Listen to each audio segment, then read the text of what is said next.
Where do you see the industry's kind of going? And of course, what advice or what, kind of direction would you feel like you could, pass on to some of those people that are starting, their own kind of brands and want to get into that space?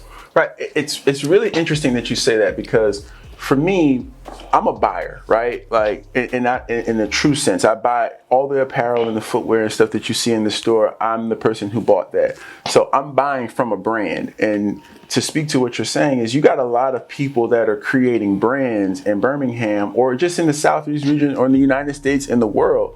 Like, brands pop up every single day, but how do you create sustainability from a brand perspective? So what we do, we're not even a brand in that particular sense. We are trusted people that vet brands to bring product to consumers that, make sure that, hey, when you buy this, if you have a problem with customer service, you can come to us because we have a solution for it. And we're a stockist store, so we work with Nike, New Balance, Puma, Asics, Carhartt, Ralph Lauren. Like, those are the spaces that we are. Now, through that, we have the opportunity to build our private label brand, going vertical ourselves, but the sustainability of our business is not defined by what t-shirts we make, what products we make. True enough, you're going to get your best margins there, and that's what you should have in your space, but what brings people to us is not our fly designs that we make. It's the fact that we can select Ralph Lauren properly and get the right sizes for you to be able to buy.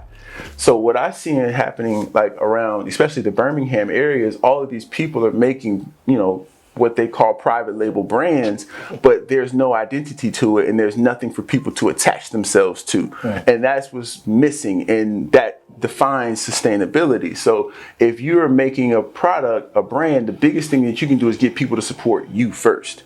If you get people to support you and to buy into your story and what you're doing, then you can sell them product. It's not like you're going to reinvent something. There's nobody that I know of that's in the area that's making stuff that's, one of a kind, that you can't, it's cut and sew, that's from Japan and all of these crazy things. There's some people who are doing, like, upcycling. There's some people who are doing, different things that are unique, vintage shopping or vintage repairs. Like, that's cool. But you are still working from a space where you can only be as good as the products that you have access to, the materials that you have access to, the vintage stuff that you do. So it's just, for anybody that's in that space that's creating a brand right now, you have to have an identity first.